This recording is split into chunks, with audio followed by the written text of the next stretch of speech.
Hola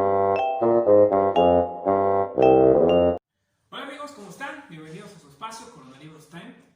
Hoy les voy a leer un cuento precioso de Guadalupe Nettel, una de mis escritoras favoritas, una escritora mexicana, directora de la revista de la universidad, una escritora sensacional, que toda su obra es fantástica. La semana pasada terminé de leer La hija única, es una novela que les recomiendo muchísimo, que aborda el tema de la maternidad desde diferentes ópticas y con un toque que Guadalupe Nettel tiene en varias de sus obras, de sus relatos cortos o de sus novelas, que es generar un reflejo sutil muy interesante entre los animales y los seres humanos.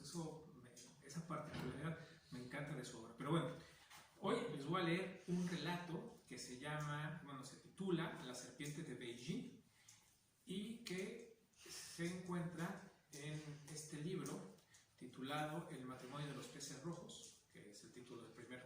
Son varios relatos. El matrimonio de los peces rojos es el primer relato de este libro, y el que hoy vamos a leer es La serpiente de Beijing.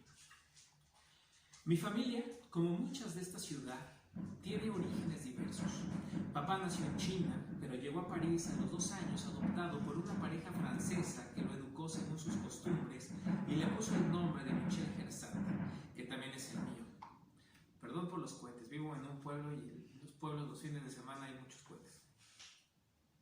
Mamá, en cambio, nació cerca de Alkmaar, Holanda, y creció en un entorno protestante hasta los 19.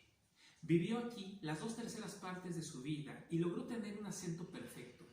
Lo que nunca abandonó fueron sus hábitos culinarios. Era aficionada al pan con queso y a la buena repostería, y tampoco los morales. Como se estila en su pueblo, dejaba las cortinas de casa abiertas para mostrarle al mundo que no teníamos nada que esconder. Mi padre no practicaba ninguna religión. Ella era actriz y él dramaturgo. Se conocieron en América Latina durante la puesta en escena de una obra que él había escrito y en la que ella obtuvo el papel principal. Eso ocurrió 6 años antes de mi nacimiento, es decir, hace casi 40. Desde entonces no se separaron jamás, excepto durante las ocasionales visitas de mi madre a su país y algunos viajes de trabajo. Durante toda mi infancia y parte de la adolescencia, mis padres formaron un bloque indisociable, una muralla en la que no había grietas y contra la cual era imposible rebelarse. Más que la mezcla de orígenes y de culturas, lo difícil para mí fue ser el único hijo de una pareja tan fusionada. A mi parecer, esa unión era producto de la dinámica tan peculiar que mantenían entre ellos. A pesar del cariño que le demostraron a mis abuelos, mi padre jamás perdió su aire de orfandad. Su esposa fue para él otra madre postiza que, tanto en la vida profesional como en la amorosa, se dedicó a gestarlo en un útero psicológico del cual nunca sería expulsado. Fue ella quien tomó la iniciativa de construir esta casa en Montreal y fueron sus dotes de albañilería, características de las mujeres neerlandesas, las que aseguraron su resistencia durante años. Siempre di por hecho que envejecerían igual de enamorados. Él cada vez más oriental, regando con parsimonia las plantitas de su huerto, ella haciendo pasteles con su delantal a cuadros, como las viejitas regordetas que aparecen en los cuentos. Sin embargo, hubo un momento en que todas mis predicciones se pusieron en duda. Yo, que me había dedicado a observarlos durante 17 años, empecé a notar en ellos cambios alarmantes. Los movimientos en la vida de los seres humanos, asegura uno de los principales oráculos chinos, suelen tener orígenes subterráneos y, por lo tanto, difíciles de situar en el tiempo. No puedo entonces explicar con precisión cuándo aparecieron las primeras señales de inconformidad en el carácter de mi padre. Tampoco sé si esta estuvo latente en él siempre o si, por el contrario, se debió a las causas externas que mi madre y yo supusimos. Lo que sí puedo decir es que, en su madurez, empezó a demostrar un interés por sus raíces asiáticas que antes nunca había tenido, una especie de búsqueda personal y secreta que no deseaba compartir con nosotros. El cambio se hizo evidente después de su primer viaje a China. Una compañía de teatro importante, radicada en Beijing, decidió montar La mujer del eslabón, su obra más conocida, y lo invitó para supervisar la puesta en escena. Dado que su nombre era francés y toda su carrera se había desarrollado aquí, nadie imaginaba que el autor de ese texto tan occidental iba a tener sus mismos rasgos y su tono de piel. Para mi padre, ese viaje representó un verdadero golpe a su identidad. Su estancia, que debía durar 2 semanas, se postergó en 3 ocasiones y acabó siendo de 1 mes y medio. Según él, estaba aprendiendo mucho sobre sí mismo y no podía permitirse regresar antes de tiempo. ¿Qué quería decir con eso? Nunca nos lo explicó realmente. Mi madre y yo imaginamos que se había propuesto averiguar el paradero de sus padres biológicos o, en el caso de que hubiesen muerto, el destino de otros miembros de su familia, pero al llegar él desmintió nuestras elucubraciones. Papá regresó de Beijing notablemente afectado. No solo se había vuelto de golpe frágil y taciturno, también su aspecto físico había sufrido modificaciones. Tenía más canas y varios kilos menos, pero era sobre todo su expresión desolada la que tornaba su rostro irreconocible. Poco tiempo después, comenzó a construir sin ayuda de nadie un estudio en la azotea de casa, que, por más que él lo negara, a mamá y a mí nos pareció desde el principio una especie de pagoda. Fue la primera vez que yo recuerde en que ella buscó mi complicidad con los ojos. Su mirada era risueña, pero también de preocupación por la salud mental de su esposo. Una preocupación que, por supuesto, yo compartía. Cuando terminó su estudio, papá subió ahí la mayor parte de sus libros y siguió haciendo lo mismo con los que adquirió después. Su actitud me recordaba a los emperadores que se hacían enterrar con todas sus pertenencias en monumentos expresamente construidos para eso.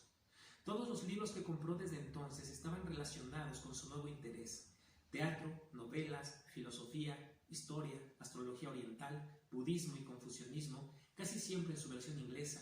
Llegaban empaquetados a nuestra casa y, en cuanto los extraía del buzón, los llevaba directamente hacia su estudio. Mi madre, que en esas fechas seguía mostrándose condescendiente, bromeaba diciendo que su marido había entrado en una fase rebelde necesaria para su emancipación. Lo cierto es que papá ya no le dedicaba el mismo tiempo.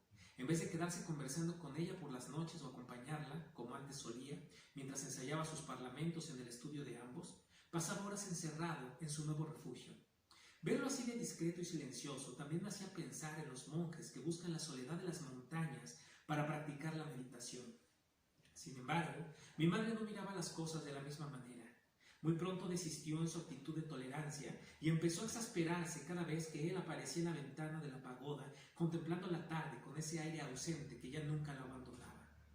Poco tiempo después, un sábado por la mañana, papá subió al coche y se fue de casa muy temprano, sin avisar a nadie. Al ver la expresión consternada de mi madre, no pude sino quedarme a su lado y, en lugar de salir con mis amigos como era mi costumbre, le ayudé a preparar el almuerzo. Cuando regresó, traía consigo un terrario en el que distinguimos la silueta de una víbora. Nos saludó fugazmente mientras pasaba con su nueva adquisición junto a la puerta de la cocina. Nosotros no dijimos nada en ese momento. Eran demasiados cambios en muy poco tiempo y no sabíamos cómo enfrentarlos. Sin embargo, tratamos de interrogarlo durante la cena. ¿Por qué la había comprado? ¿Qué pensaba hacer con ella? ¿Era acaso venenosa? Papá no nos dio una sola razón de peso y contestó con evasivas. Al menos fue lo que sentimos, acerca de la serpiente como símbolo curativo de la tradición china. Esa misma tarde, mi madre y yo buscamos en el basurero toda la información que pudiéramos encontrar acerca de su mascota.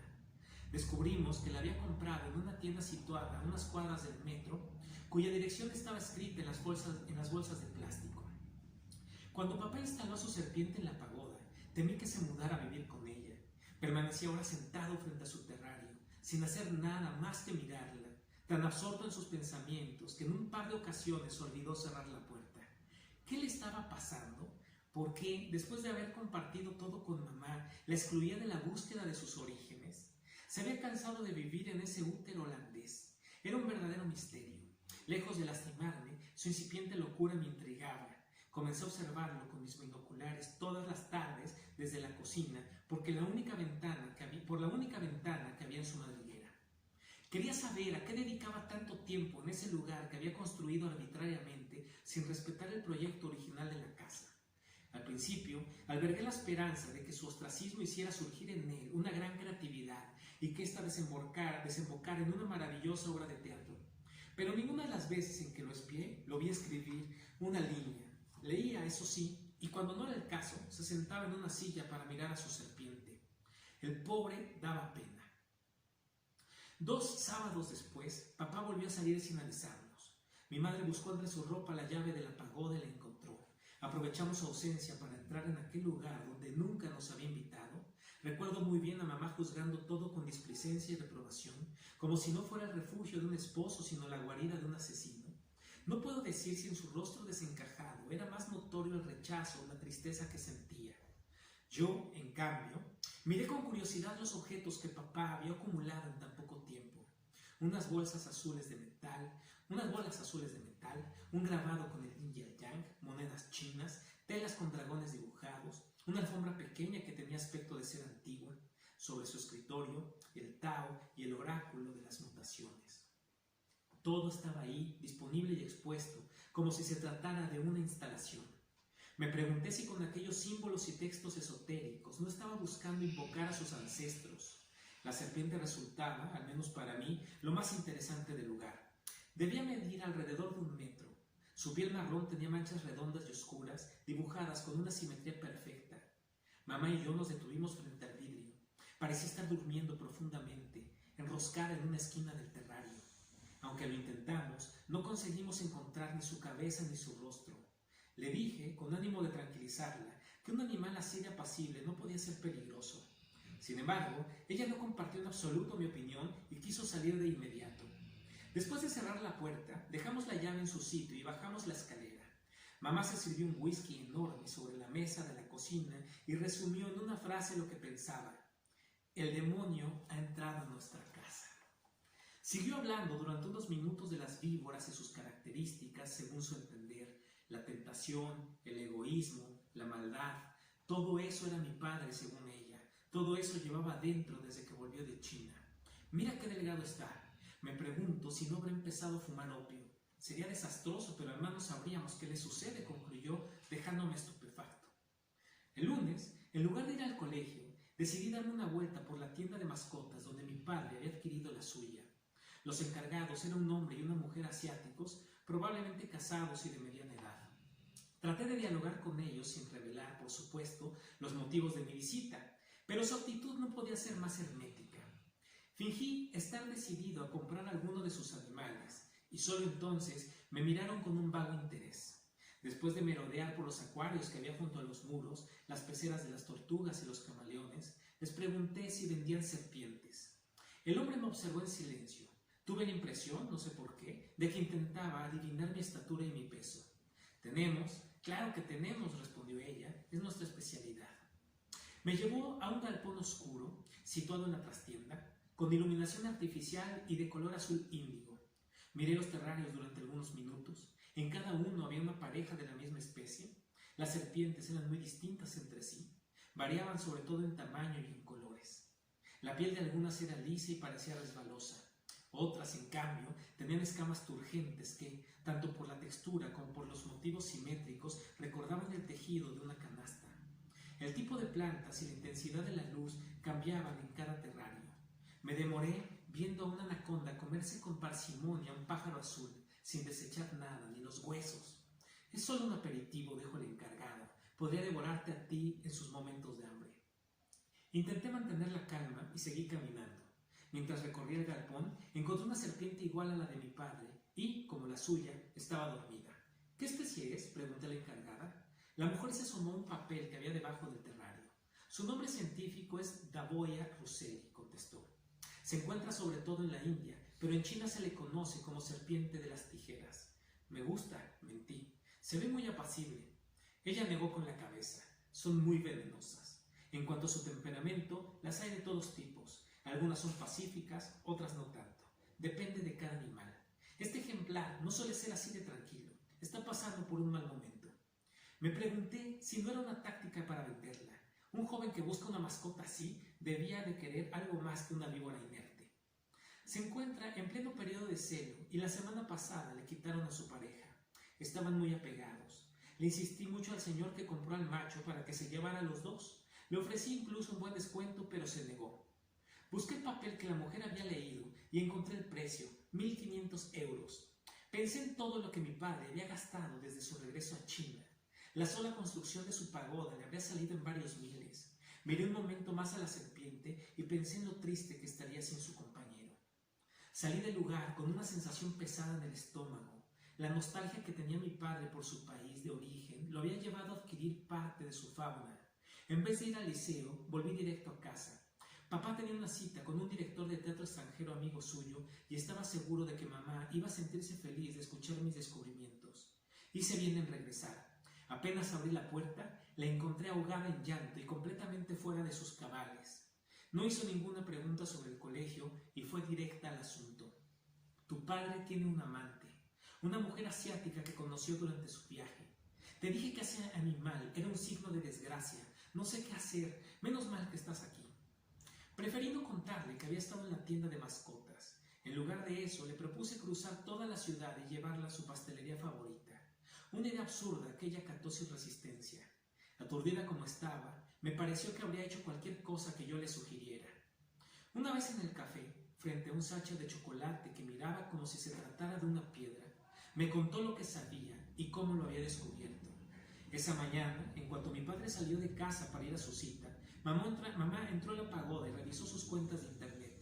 Durante muchos años, papá había sido poco más que un discapacitado para esos menesteres y era ella quien llevaba su correo. En el basurero de su ordenador encontró 2 fotos comprometedoras, cuyas fechas coincidían con las de su viaje.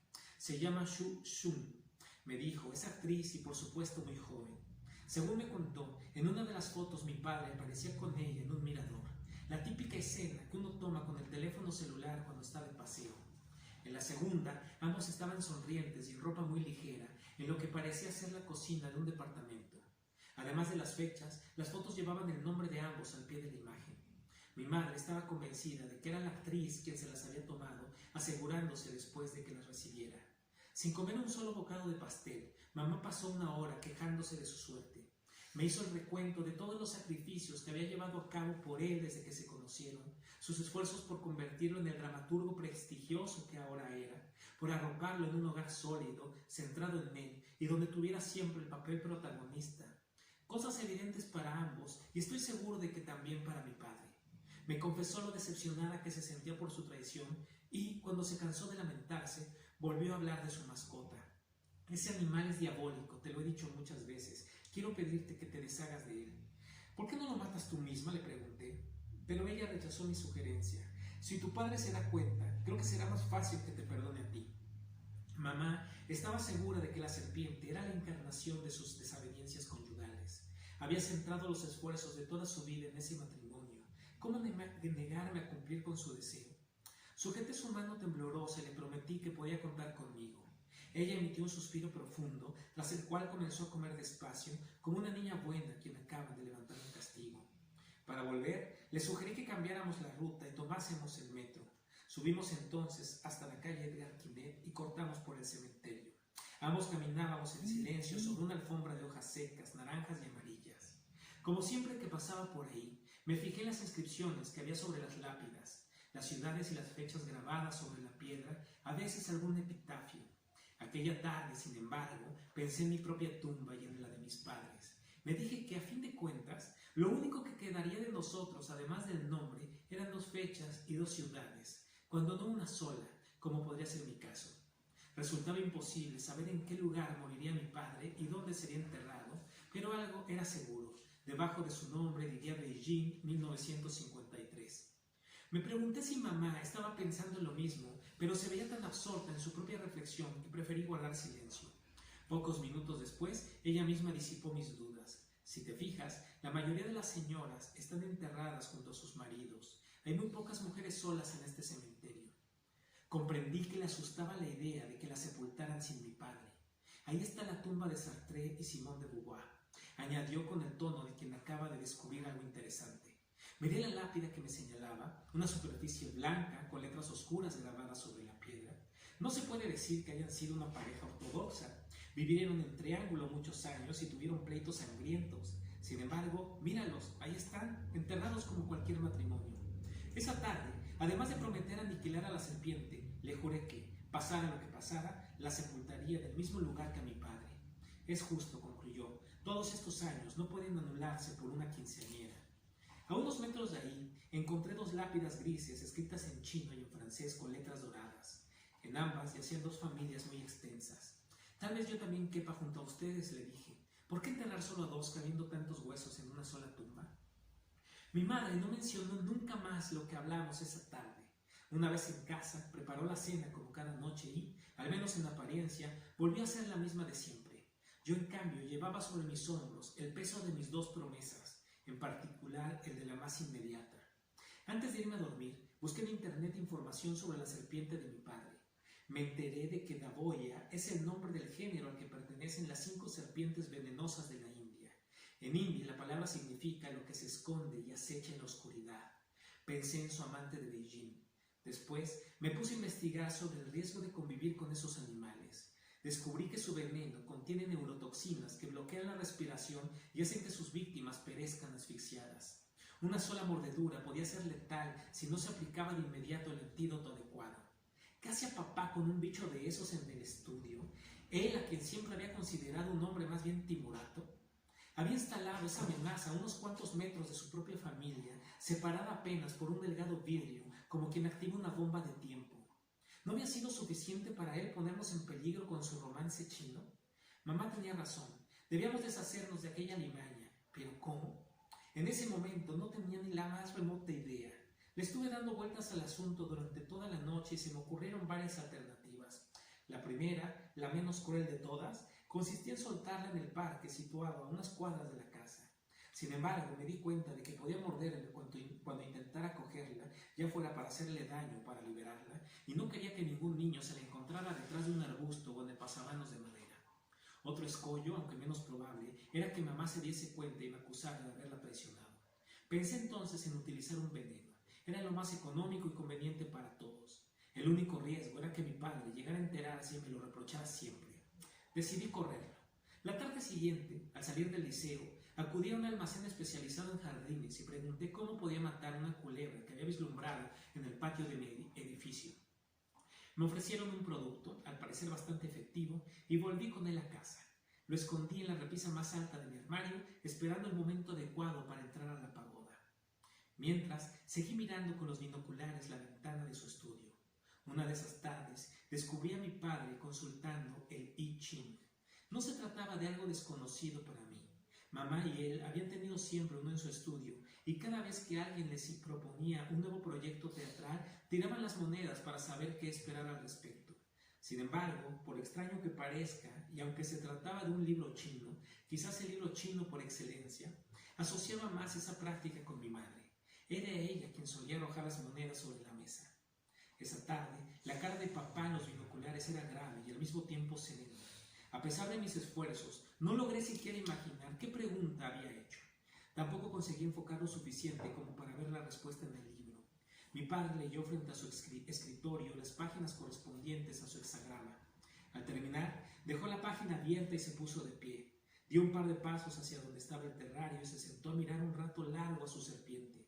Mi madre, quien durante todo ese tiempo había estado cocinando junto a mí sin decir nada, anunció la cena un par de veces y, tras varios minutos de silencio, escuchamos los pasos lentos de papá bajar las escaleras. Entre lo poco que dijo aquella noche, mencionó que saldría el viernes por la mañana a la embajada de China. Por medio de un amigo común muy bien relacionado, había conseguido una cita con un alto funcionario para hablar del paradero de sus padres. Mamá y yo nos miramos con asombro. Recuerdo, y todavía me duele que haya sido así, que papá buscó mi mirada y no pude sostenerla. Debería importarte un poco, me dijo, también son tus parientes. Estuve a punto de responderle que yo tenía perfectamente claro quiénes eran mis abuelos y que no necesitaba a nadie más, pero mamá se adelantó con su actitud contenedora de siempre. Me parece maravilloso que lo hagas y estoy segura que a Michelle también. Para solidarizarme con ella, me limité a sonreír. El sábado por la mañana, cuando papá salió de casa en busca de su pasado, cogí el frasco de veneno y le pedí a mi madre la llave del estudio. Ella metió la mano en el bolsillo de sus pantalones y la sacó de ahí. Comprendí que había estado esperándome. Me miró abrir la cerradura, pero en esta ocasión no cruzó el umbral de la puerta. En cuanto vio que me acercaba al terrario, bajó corriendo las escaleras. Lo primero que hice al entrar fue leer la página de I Ching que mi padre había dejado abierta sobre su escritorio. Se trataba del hexagrama número 29, lo insondable, el abismo. Leí lo siguiente: aplicado a los hombres, Kang representa el corazón, el alma o la vida encerrada en el cuerpo, la conciencia incluida en lo tenebroso, la razón. El trigrama entraña peligro y su repetición significa la repetición del peligro. Si eres sincero, conseguirás lo que quieres y obtendrás el éxito en lo que hagas. Sentí que ese texto se dirigía a mí más que a mi padre. Escuché un ruido en la verja. Era muy pronto para que él volviera, pero me dije que quizás había olvidado algún documento y me asomé a la ventana para asegurarme. Entonces vi a mi mamá saliendo, como de costumbre, al mercado que se pone en el barrio los viernes por la mañana. Una de las líneas del hexagrama estaba subrayada con lápiz en la página del libro. 6 en el tercer lugar, adelante y atrás, abismo sobre abismo. En un peligro como este, hacer una pausa y esperar. De otra manera, caerás en un agujero. El hijo noble no debe tener mala conducta. Dejé de leer y me senté en la silla donde papá se ponía cada tarde a mirar a su baboya. Me dije que tener un animal así equivalía a guardar una pistola cargada en el armario. La posibilidad de sustraerse del mundo al alcance de la mano. Esa mañana el animal parecía más alerta que de costumbre. Me llamó la atención el plato de agua que había en el terrario, pues no recordaba haberlo visto la vez anterior, y concluí que era el lugar perfecto para vaciar el veneno. Sin embargo, antes de hacerlo, decidí esperar un poco. En mi cabeza seguían bailando las palabras de Li Ching. Fue entonces cuando escuché los pasos de mi padre en la escalera, dejándome el tiempo justo para esconder el frasco debajo del asiento.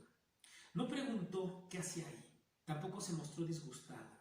Miró hacia el oráculo abierto sobre su escritorio y aventuró. Supongo que ya has leído la respuesta. No puedo describir la extrañeza que me provocó su actitud. El hombre que estaba frente a mí tenía la voz y el rostro de mi padre, olía a él y ejecutaba muchos de sus movimientos, pero al mismo tiempo algo en esa persona me era por completo desconocido. Sentí que debía defenderme, no sé exactamente de qué, quizás de mi intromisión o de aquello que él había leído sobre mí en las páginas de Li Ching. El hijo noble no debe mantener una mala conducta. Mamá me ha dicho que tienes un amante. Su respuesta me dejó desconcertado. Es justamente de eso de lo que quiero hablar. Con los mismos pasos lentos que había estado practicando desde su regreso, papá caminó hasta su escritorio y sacó 2 fotografías impresas, las mismas que mi madre había encontrado en el basurero de su ordenador. Detrás de la imagen estaban escritos el nombre, la dirección postal, el teléfono y el correo electrónico de la chica. Es ella, mírala bien. Era en efecto una mujer muy hermosa y varios años más joven que él. Me contó que se había enamorado de aquella mujer como nunca antes le había sucedido, al punto de sentirse ridículo, tanto por la intensidad como por los años que los separaban. Shou Shun ni siquiera había cumplido la mayoría de edad. También me dijo que le había sido imposible resistirse. Fue una emoción letal e instantánea, como la mordedura de una serpiente, me confesó. Pienso en ella cada hora del día. Sin embargo, lo que dice tu madre es inexacto. No somos amantes. Lo fuimos durante 5 semanas mientras estuve en Beijing. Contaba conmigo para sacarla de China, pero desde que volví no he dado señales de vida. Según tus propios ancestros, la única manera de acabar con un demonio o con una emoción aflictiva es mirarla de frente. Por eso compré este animal, por eso decidí separarlo de su pareja, para observar su dolor como reflejo del mío. ¿Y qué pasa con tu matrimonio?, pregunté. Tu madre es también la mía, respondió. He vuelto con ella porque le pertenezco, pero no soy yo el que era y por lo tanto no puedo darle lo mismo. No sé si será siempre así. Por ahora me siento como ese animal que quieres envenenar, un muerto en vida. Volví a pensar en la tumba de papá. Si lo que decía era cierto y se prolongaba indefinidamente, la segunda inscripción sobre su lápida podría ser esta, Beijing 2012. En ese caso, París, donde había transcurrido la mayor parte de su existencia, y quiero creer que la más importante, quedaría obviado sobre la lápida. Papá me contó a sí mismo que en China la serpiente es un símbolo de sanación y de continuidad de la vida. En la primavera renuevan sus escamas por completo y es como si renacieran. También los hijos mayores cumplen esa función. Aseguran la continuidad de una historia que comenzaron sus padres. Sé que fue tu madre quien te pidió aniquilar a mi serpiente. Le debes lealtad y no te impediré que lo hagas. A cambio quiero que resuelvas mi historia con Shou Shun. Elige el momento que quieras, pero hazlo. Es una deuda, y no menor, la que dejé pendiente con ella. Papá se acercó al sofá y levantó del suelo el frasco con el veneno que yo había escondido. Sin mirarme siquiera, vertí un poco de aquel líquido oscuro en el terrario, dibujando con él la superficie de un triángulo. Después me pidió que saliera de su estudio. Mi madre jamás se enteró de aquella conversación.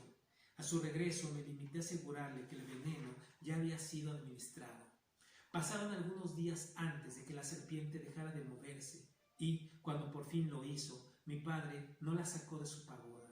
El símbolo chino de la renovación permaneció inerte en su estudio durante muchos meses, hasta que un buen día mamá la quitó de ahí, con su pecera y todo, sin rendir cuentas a nadie. Al contrario de lo que había creído siempre, desterrar al animal no bastó para resucitar su matrimonio. Mi padre no tuvo nunca otra primavera. En vez de recuperar la vitalidad de antes, o por lo menos los hábitos anteriores a su viaje, se sumergió cada vez más en ese desconsuelo que caracterizó los últimos años de su vida. La raboya que trajo a casa nunca llegó a hacernos daño. La serpiente de Beijing, en cambio, le ocasionó una lesión que ningún remedio casero consiguió cicatrizar. Precioso. Ojalá que les haya gustado.